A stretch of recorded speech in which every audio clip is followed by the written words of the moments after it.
Before you judge what I did next, listen till the end. Because sometimes walking away isn't weakness, it's the strongest thing you can do. When my wife said she hated being with me, I didn't argue, I didn't beg, I just packed my bags. What happened after that? Let's just say she never expected I'd actually leave. My name is David, and for 7 years, I believed I had a strong, happy marriage with my wife, Emily. We met in college, built a life together, and promised we'd face everything side by side. But I learned that promises mean nothing when one person stops caring. The change was slow at first. She started spending more time on her phone, less time talking to me. The laughter at dinner faded into silence. The goodnight hugs turned into half hearted pats. I thought maybe she was just stressed from work. But I was wrong. One Friday evening, I came home early to surprise her with dinner. I even picked up her favorite pasta and a small bouquet of tulips, the kind she used to love. But when I walked through the door, she barely looked up from her phone. "Oh," she said flatly, "you're home early." I smiled and said, "Yeah, I thought we could eat together for once." "I got your favorite."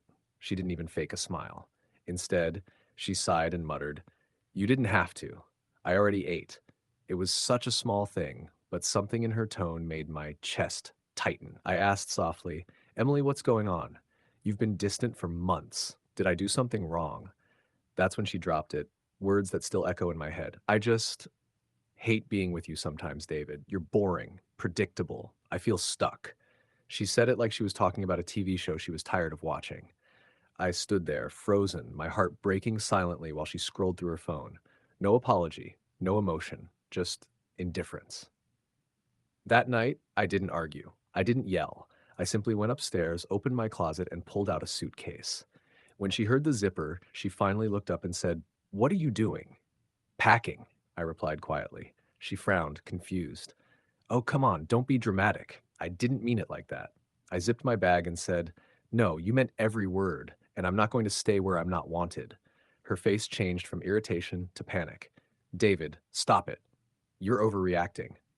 But I didn't. I placed my wedding ring on the dresser and said, "You said you hate being with me. I'm giving you exactly what you want." Then I walked out. For the first few days, she didn't call or text, and honestly, I didn't expect her to. I stayed with a friend, kept my phone on silent, and tried to make sense of everything. A week later, I got a message from her. Open quote. "David, can we talk? Please come home." Close quote. I didn't reply. 2 days later, another one came.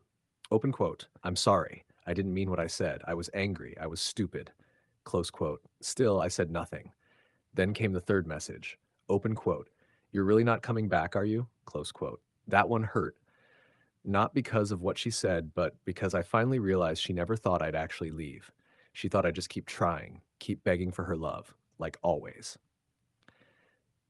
A month passed before I saw her again. She showed up at my office, looking pale and tired. "David," she said softly, "I've been miserable without you. Please, just talk to me." I looked at her calmly and said, "Emily, when someone says they hate being with you, they can't expect everything to go back to normal later. You broke something that can't be fixed with an apology." Her eyes filled with tears. "I didn't mean it," she whispered. I nodded slowly. "But you said it, and that's what stays." Then I stood up, walked her to the door, and said, "Take care of yourself." A year later, I was a different man. I'd focused on my health, rebuilt my confidence, and even started a small business. People said I looked happier, lighter. One day, while grocery shopping, I saw Emily again. She smiled nervously, holding a basket of groceries. "Hey," she said softly, "you look good." "Thanks," I replied politely. "You too."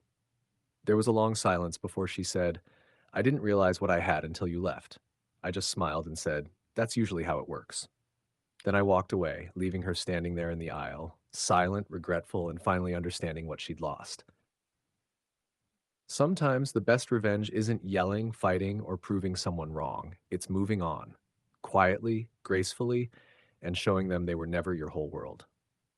When she said she hated being with me, I thought I'd never recover. But now I thank her, because losing her helped me find myself again. If you liked the video, please subscribe and turn on notifications.